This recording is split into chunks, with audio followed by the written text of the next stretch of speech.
Katemben kewan dipun raosi kados kraos penggalipun Kanjeng Sunan Kali. Sampun minggah wonten Pendapi Demak. Nggih Kanjeng Sultan. Wah, bocah sitok niki pancen mata batine pancen padhang saestu. Dipun raos iki mawon pun kraos piyambakipun. Kula pitados. Dene menika muridipun Rama Sunan Bonang monggo anggenipun bari paring dawuh dumateng Kanjeng Sunan Kali. Ngestokaken dawuh Kanjeng Sultan. Hit. Inggih, kula. Kebeneran iki.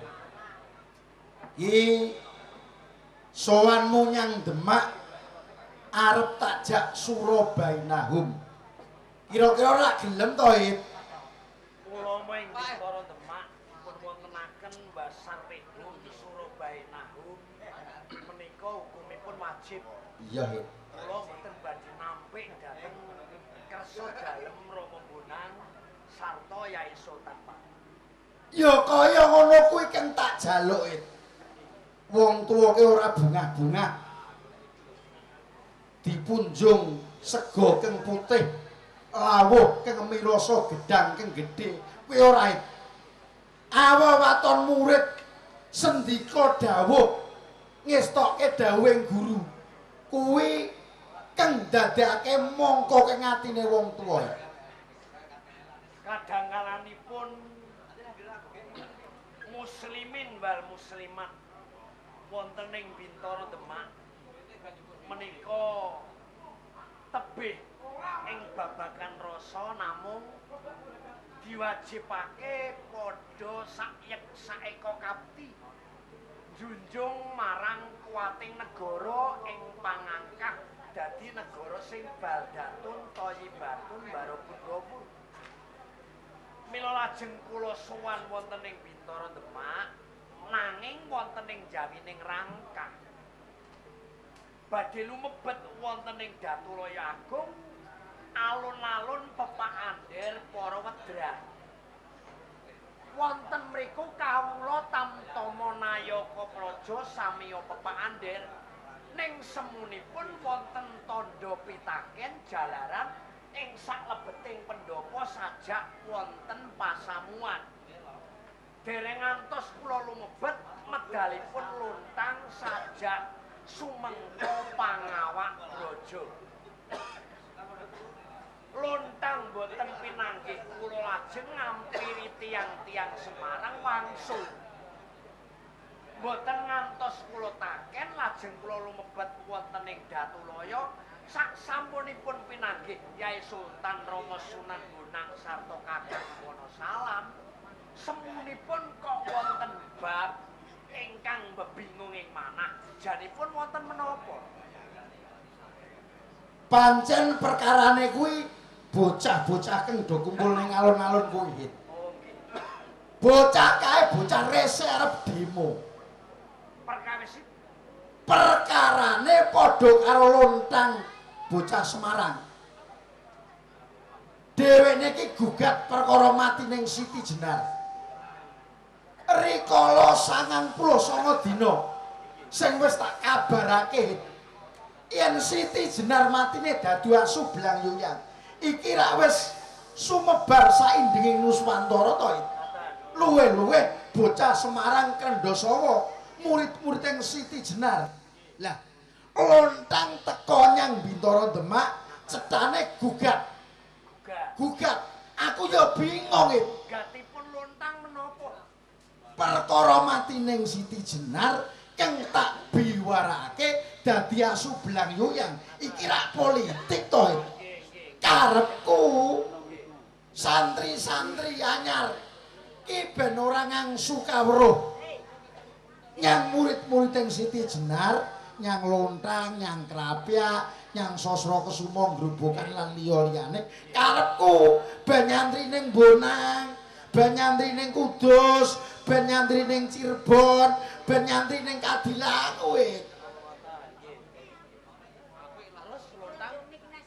Nganti lontang takon makoming Siti Jenar, aku malah bingung sing kaping pindho. Aku bingung sing kaping pindho, engko nak tak tuduhke makome. engko mundhak padha ngaras padha sujud ning makoming Siti Jenar. Engko malah wong Demak do keweden mergo ana rombonganing wong Semarang wong Krendasawa teka ning Masjid Agung ora malah gawe bingunge wong Demak.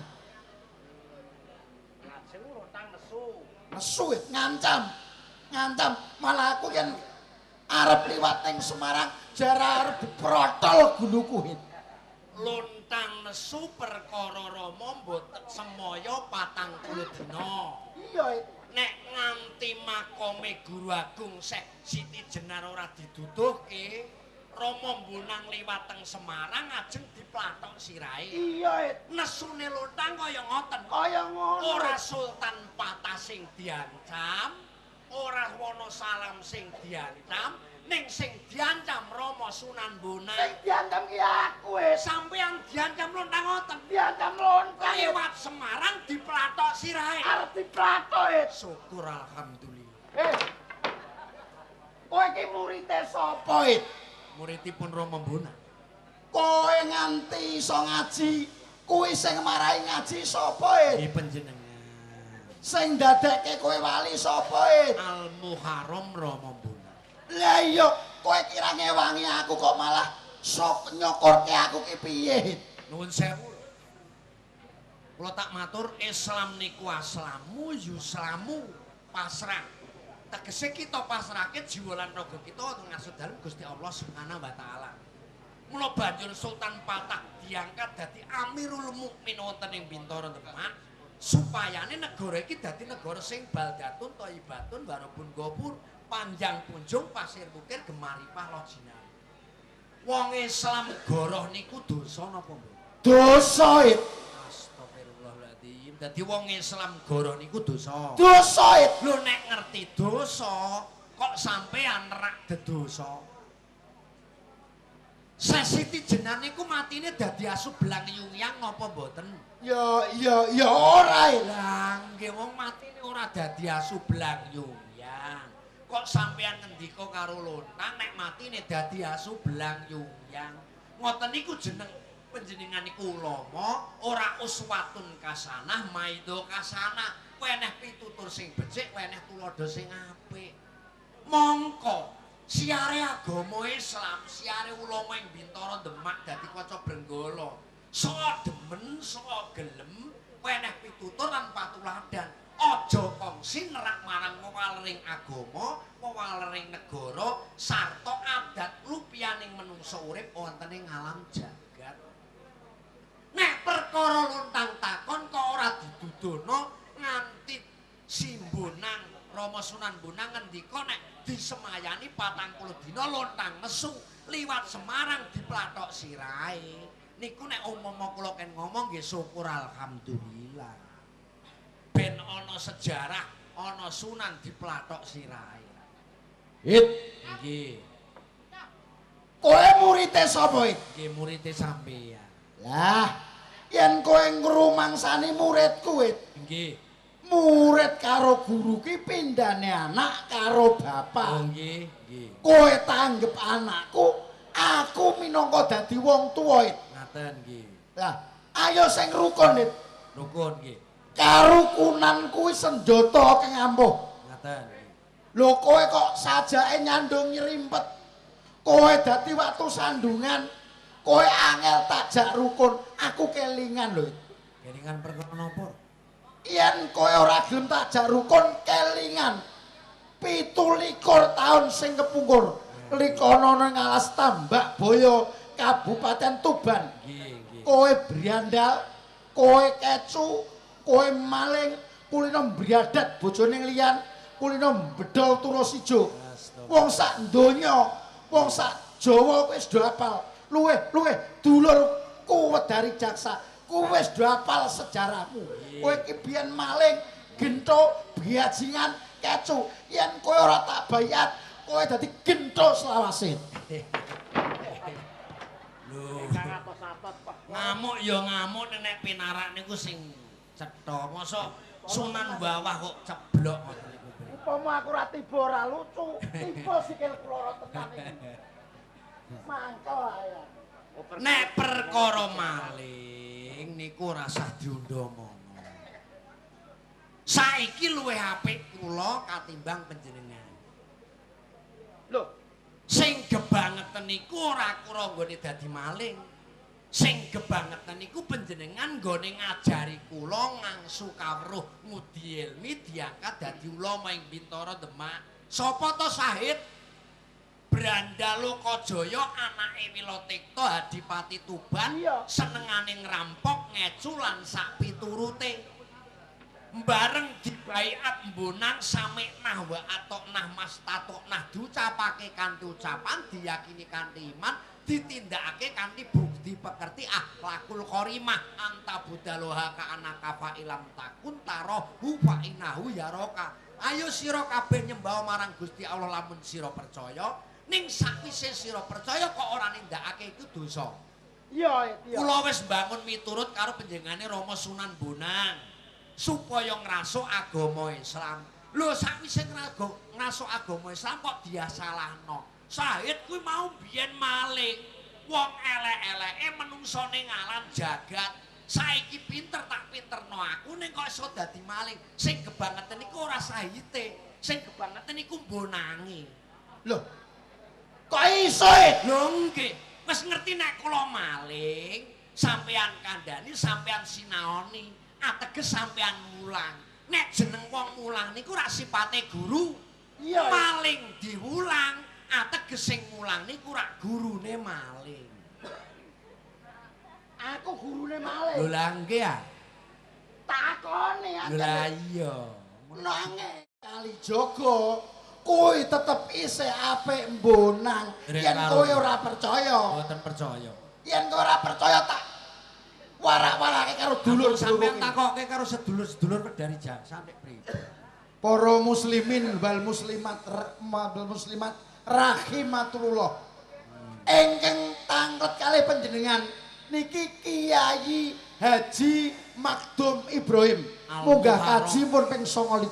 Nah, Ping 29 ning nembe lakon pisan isih kurang ping 28. Kula ajeng nyuwun pirsa panjenengan kabeh. Purwa dadi kutane sing dadi niku nyatane. Mergo niki dongkolane maling. Kula ajeng takon, yen sampean ngewangi kula, mengke esuk kula ajeng sowan teng omah, sampean ajeng teko teng omah sampean siji-siji nggawa sarung, sampean kula dumi sarung siji-siji. Kula Sunan Bonang kalih Kalijaga. Niku sing apik Bonang napa Kalijaga, Lur? Bonang napa Kalijaga, Lur? Wong kene nyenangan dijak rukun. Bonang napa Kalijaga, Lur? Elek lah ora patheken. lho meten niku rak jenenge rak nesu. Dikapakno kapak tetep mesti apik Kalijaga. Balane ya akeh balane Kalijaga katimbang balane Sunan Bonang. Kleru it. Lho kok saged? Wong sak tanah Jawa ki balaku kabeh. Oh, Mergo anggere ana bocah arep rabi. Nggih. Ki mesti njaluk suwukan Bonang. Nah. Njaluk ilmu Bonang. Wong arep lunga nyambut gawe ki njaluk suwukan Bonang.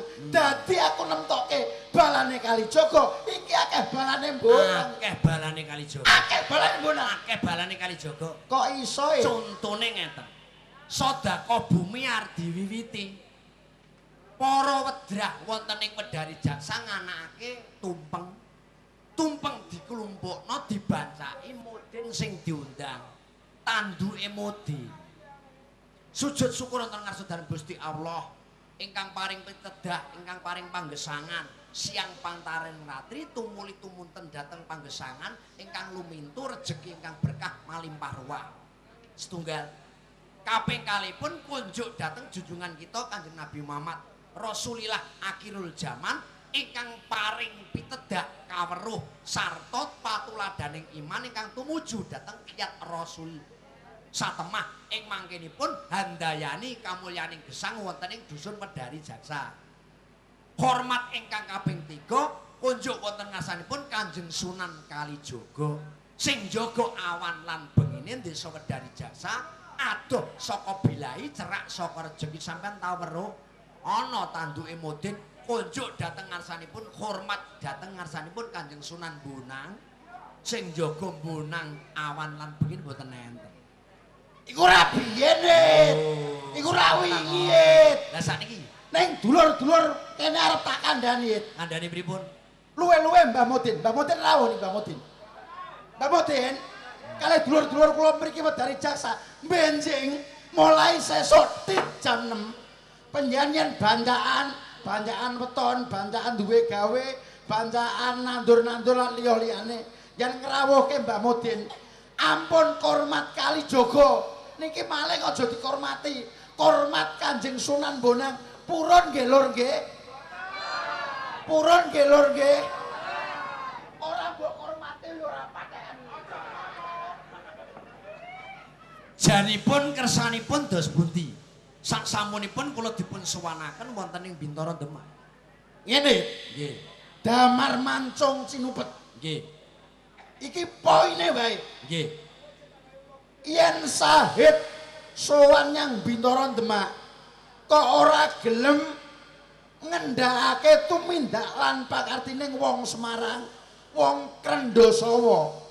Ki puluh-puluh. Nggih. Puluh-puluh Bintara Demak ora duwe DPR kowe mlaku it. Ngoten.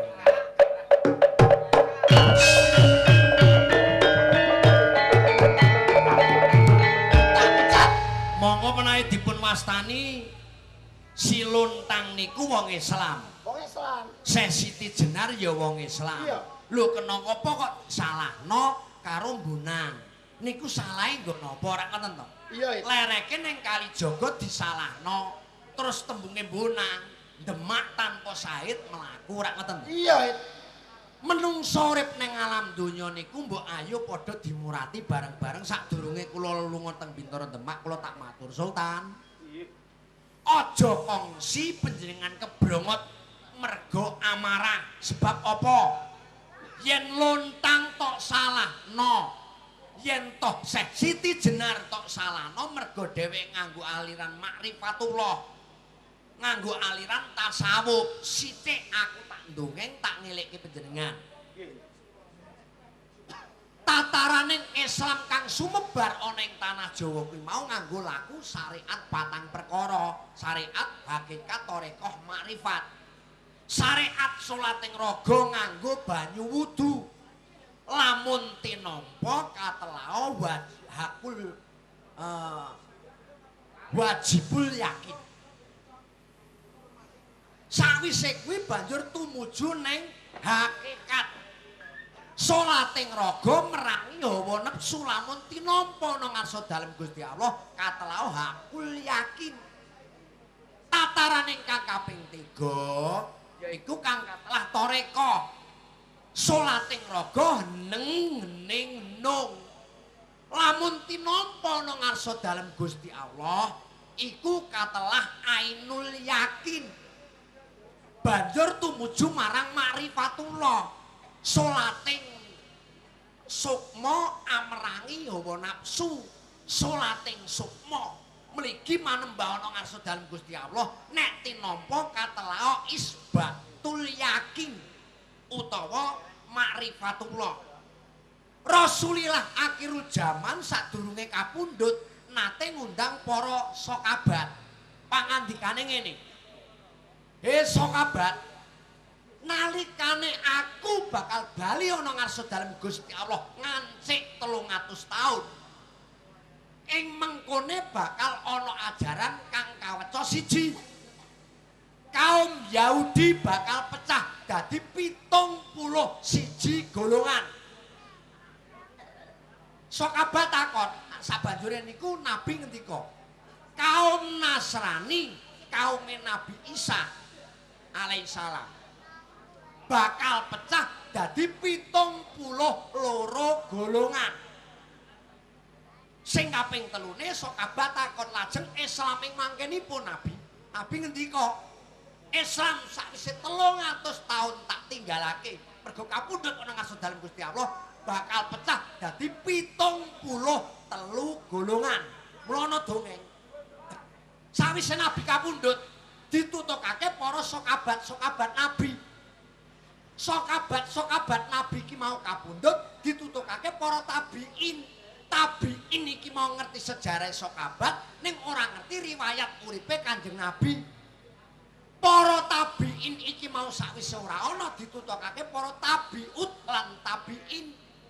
Tabiut lan tabiin ngerti sejarah para tabiin ning ora ngerti sejarah sokabat lan para nabi. Tabiut tabiin ora ana ditutukake para madzhab. Imam Hanafi, Hambali, Maliki, Syafi'i lan sapiturute.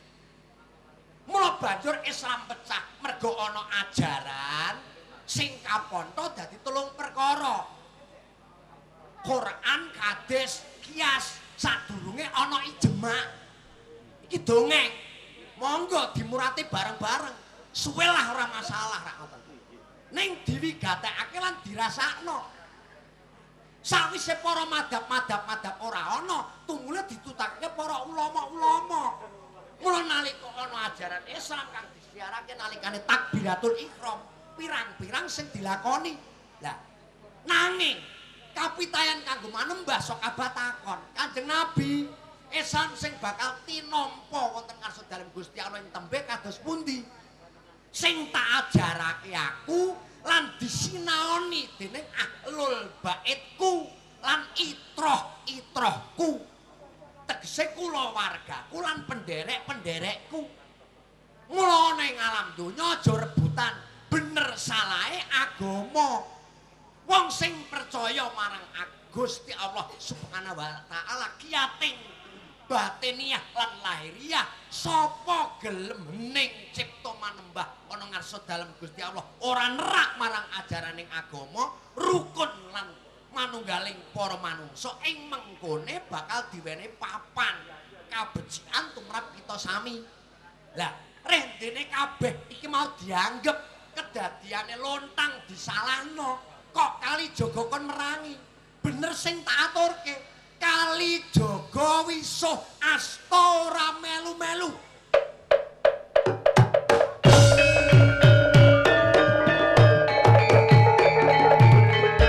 Ingkang saking menika Sultan Islam nedhake supaya kita sami rukun tolabul ilmi faridatun ala kulli muslimin wal muslimat.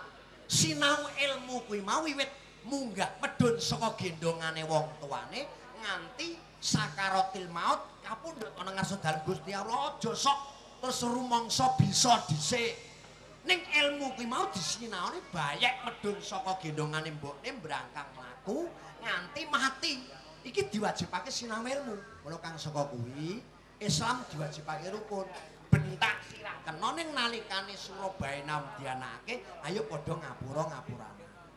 Seminten lepat kula nyuwun pangapunten wong masalahe aku ya wis ora dikeparengake wonten ing Demak ning jare wong Islam di patokan atnya makjiratun akhirat kuwi sawahe akhirat la ing sakatum la didanakum bala in kafatum in ada bila saat ora ning kene tok siar agama golek berkah Gusti ning ngendi papan lamun kita menika tumindak akhlak sing apik ing mengkene bakal tinampa nang ngarsa dalem Gusti Allah.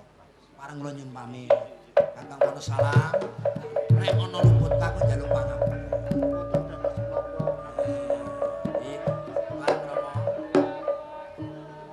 Urun tak jak salaman apa mboten? Iya, It. Nan Menungso ki pancen panggonane salah lan luput. nek sampean ora gelem tak jak ngapura-ngapuranan ana dalil sing nedahaken ngeten. Laknatullah ala rosi wal murtasi bebentune Gusti Allah bakal tumiba marang wong tuwa sing ora gelem ngapura. Sok ben nek mati mlebu neraka tangane dicacah-cacah. Mati Ngono ya, It. Oh iya iya, It. Pamit. Assalamualaikum warahmatullahi wabarakatuh. Waalaikumsalam.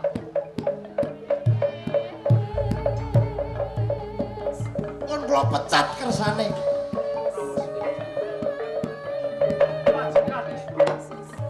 Menawi boten wonten kesaganipun ngrampungaken perkawasipun lontang ingkang barang ampun wonten ing Kanjeng Sultan.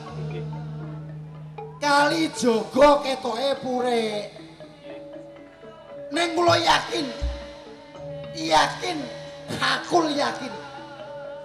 Mboten dipun lebokake teng ati. Nggih. Wali ing tanah Jawa sing dicatet iku mung 9. Wali kabeh teng tanah Jawa niku pirang-pirang. Ning sing dicatet mung 9. Jalaran napa mawon teng tanah Jawa niku ora ninggal keng angka 9. Asmaul Husna, asmanipun Gusti Allah niku 99. 99 niku yen dipendhet 9 niku enteke 9 kabeh. Contone 99 dijikuk 9 90. 9 kalih 0 9. 90 dipendhet 9 81. 8 kalih 1 9. 81 dijikuk 9 72. 7 kalih 2 9. 72 dijikuk 9 ketemu swidak 3. 6 kalih 3 9. Swidak 3 dijikuk 9 ketemune 54. 5 kalih 4 nggih 9. 54 dijikuk 9 ketemu 45. 4 kalih 5 nggih 9. 45 dijikuk 9 36. 3 kalih 6 nggih 9. 36 dijikuk 9 29. 17 2 kalih 7 nggih 9. 17 dijikuk 9 ketemune 18. 1 kalih 8 nggih 9. 18 dijikuk 9 entek teng 9. Lho, 9 Rasulillah Kanjeng Nabi. Oh, niku raine rak 12 mulut. 12 mulut niku 3. Sura, Sapar, mulut. 12 ping 3 pinten? Ketemune rak 36. 3 kalih 6 9. Sedane Kanjeng Nabi Muhammad niku umur 63 tahun. 63 6 kalih 3 9. Lho, negarane awake dhewe merdikane niku tahun 45, kok ora 46, kok ora 48. Mergo 4 kalih 5 niku 9 ampuh. Pancasila niku sing ngrancang nggih wong 9. Lho, rokok niku lho rokok. Wonten sing larange kaya Ji Samsu 2 3 4. 2 3 4 niku jumlahe pinten? 9. Mula rokok kabeh kalah kalih Samsu. Lho, nggih napa mboten? Niki bukti. Pun, ampun kuwatir. Anggere isih wonten Wali Songo, anggere isih ana Sunan Bonang. Mun ketoprak niki payu-payu kok ada. Kok ati teko ketoprak. Kula pitados dhateng Rama Sunan. Nggih. Kanjeng Sultan. Nggih. Kula dateng Panti Kudus. Oh ngaten. Panti Kudus, Sunan Kudus ini Sunan sing sugih. Pabrik jarum, pabrik jambu bol, pabrik rokok mawon ngene Sunan Kudus. Nganti duwe pabrik begagek gribek. Assalamualaikum. Waalaikumsalam. Assalamualaikum. Assalamualaikum. Kanjeng Ratu.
sowan ya.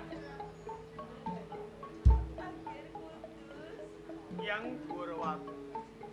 Ana apa, Ger? Saben-saben kula tuwi kawilujengan panjenengan wonten ing Panti Kudus. Panjenengan tansah tawang-tawang tangis. Sajak mboten rena ing penggalih. Cuwolan gelo sakebetipun manah panjenengan. Estunipun wonten kawigatosan menapa ya? Sliraku pengen teko tenan, Ger. Menika lurus. Ora tak selaki tegese yang iki rumangsa kangen. Nanging kabeh mono rumangsa selak. Kepiye wae aku cuma ana kene minangka putri boyongan rayo tengir. Menika lurus. Kudune kowe welas lawan eyang ora teges kaya ngono akhir putus. Yang Dwarawati. Yang sampun kapundhut saking ngersanipun Gusti. Ngantos sembijang kapan boten badhe wangsul. Gelo ya. Wae tengir. Boten sampun jenengan gelo. Lan getuni perkawis menika. Sedane Yang Prabu Brawijaya. Menika kapundhut kersaning Gusti. Sinaosa kanthi margi. Bedhaipun Majapahit. Yang Dwarawati. Ngantos panjenengan kula boyong wonten ing Panti Kudus. Estunipun kula iman. Kula welas dhateng panjenengan. Nanging opo kowe welas lawan eyang ora kaya kene cinta rasane iki. Pripun kados pundi? Kudune atiku seneng ora usah dadak kaboyo. Menapa tasih kirang ngiripun nyugata dhateng panjenengan sedaya para santri ingkang kula dhawuhi lawuh dijatos panjenengan. Isih kurang kudus. Kirangipun mapan wonten Eyang putus. napa? Putus yatra. Panti Kudus boten badhe kekirangan arta. Sandang pengagem panjenengan saben dinten tansah gantos. Boten nyawiji mligi namung setunggal menika. Apa? Yang Dwarawati. Piye nggih? Menawi panjenengan tansah ngemut dhateng Yang Prabu Brawijaya ingkang sampun kapundhut wonten ngersaning Gusti. Heeh. Mengkinipun badhe kekes penggalih panjenengan. Kene kaya ngono to, Nggih. Yang Dwarawati Apa to, Nggih Kudus? boten badhe kula selaki. Nalika semanten panjenengan kula boyong wonten ing Panti Kudus wiwit saking Majapahit panjenengan menika ngersakaken panjenengan sago kula boyong nanging saratan sarananipun panjenengan kula mapanaken wonten ing Demak Bintara. Leres menapa mboten? Pancen aku eling ora kleru, Nggih. Ing panjenengan ugi kedah ngemuti. Bedhahipun Majapahit ingkang saged bedah menika Japar Sudik. Ning duk nalika semanten Japar Sudik tasih senopati wonten ing Demak Bintara kanthi ajejuluk Jaka Gede. Imut ya. Monggo ya. Tetembunganipun para pinesepuh ingkang kula pirengaken dhateng talingan kula. Bedah praja kudu boyong putri. Monggo. Bedhahipun Majapahit Yang Dwarawati kang dados putri boyonganipun. Mila treplan limprah. Menawi to Yang Dwarawati kula mapanaken dhateng Panti Kudus. Yang Dwarawati boten kula tegese lak dhateng raos kula ya. Heeh. Sinaosa panjenengan Yang kula Iya. garwanipun Yang Brawijaya. Nanging salebetipun manah kula gadhahi raos tresna dhateng Ya, tegese kowe ra yo pas. Kiki putuku tresnane kelawan eyange putri. Nah ingkang kula kajiaken mboten menika ya. Lah kepinggih. Tresna kula dhateng panjenenganipun Yang Dwarawati, lair tumusing batos kula. Kula kepengin garwa dhateng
panjenengan menika sepuh. Kula kapernah neh. Iya.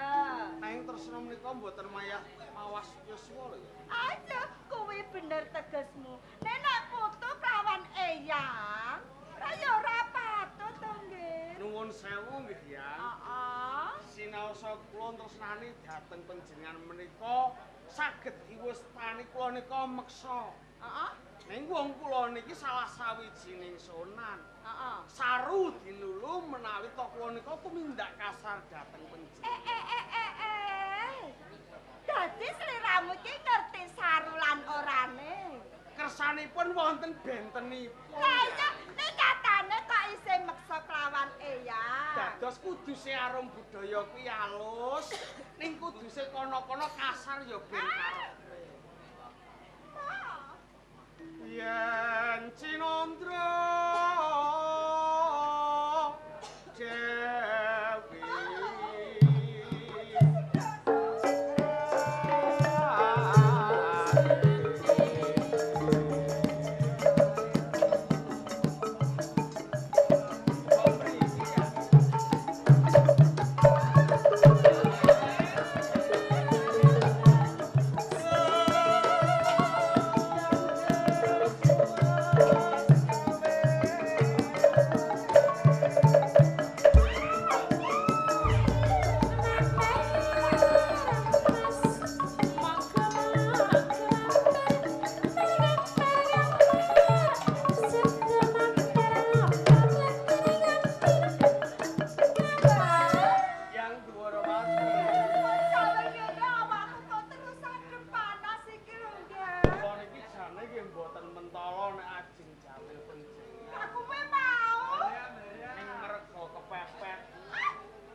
kula dhateng panjenengan. Kepung kok kepepet to, Ngger. Wis sabar wae yo, Ngger. Wong puput jagat kula menawi to kula mboten pikantuk panjenengan. Ah, tepungmu lho kaya tenanan. Nika leres. Ning eyang ora bisa. Nun sewu nggih ya. Apa? Kok panjenengan mboten sagah lados dhateng kula liripun kados. Siramu uga kepengin mangerteni. Mergo jroning batine iyang isine wong ana garwaku sing tilang. Mula kuwi ora bisa meksa kelawan eyang. Mila saking menika yang gantosipun Yang Prabu Brawijaya monggo panjenengan kersa nampi dhateng katresnan. Taca mukti nyawi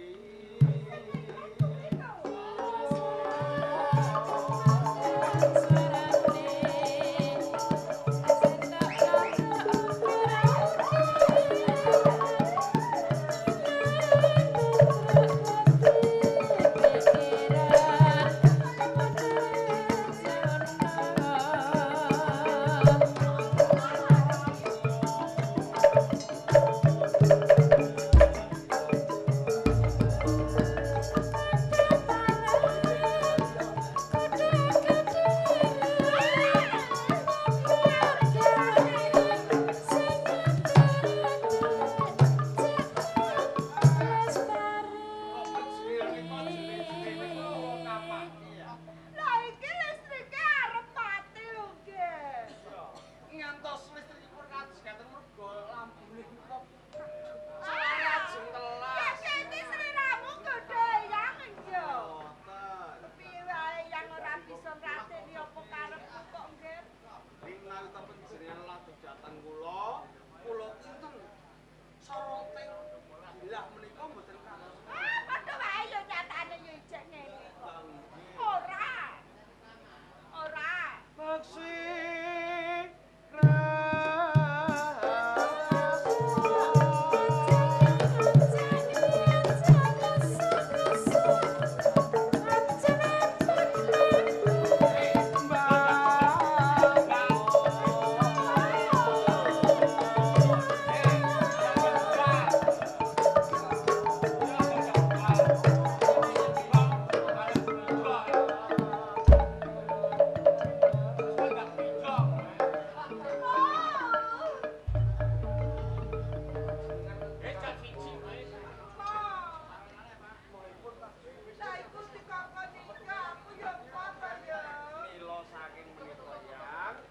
sampun pori wae kowe edan tinabuhan. Ngemis-ngemis katresnan dhateng panjenengan ing napa?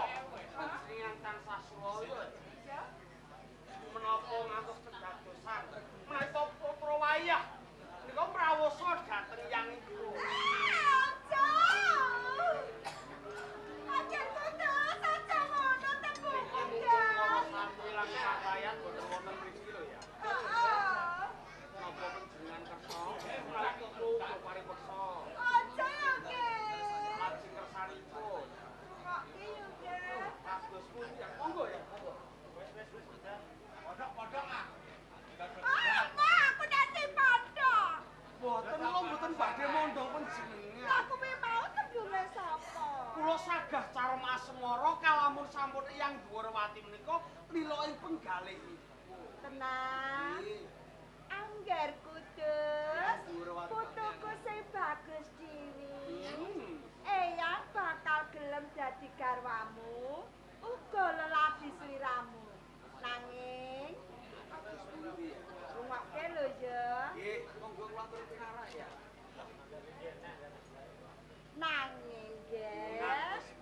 Eyang gelem awewaten eyang diwayu nggih. Dipun wayo.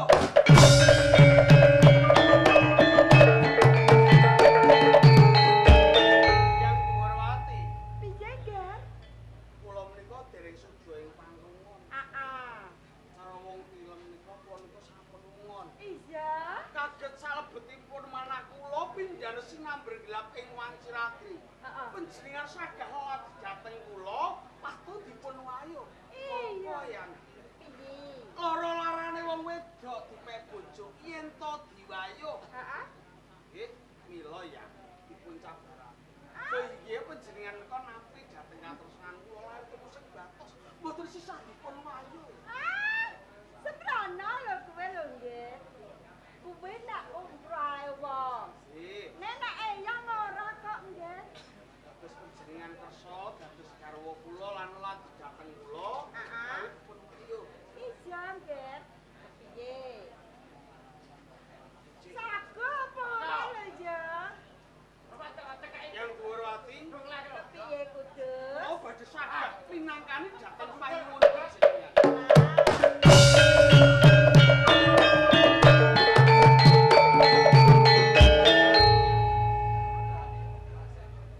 Ingkang dadosaken tandha pitaken salebetipun manah kula. Heeh. Yang Gurawati kersa lajeng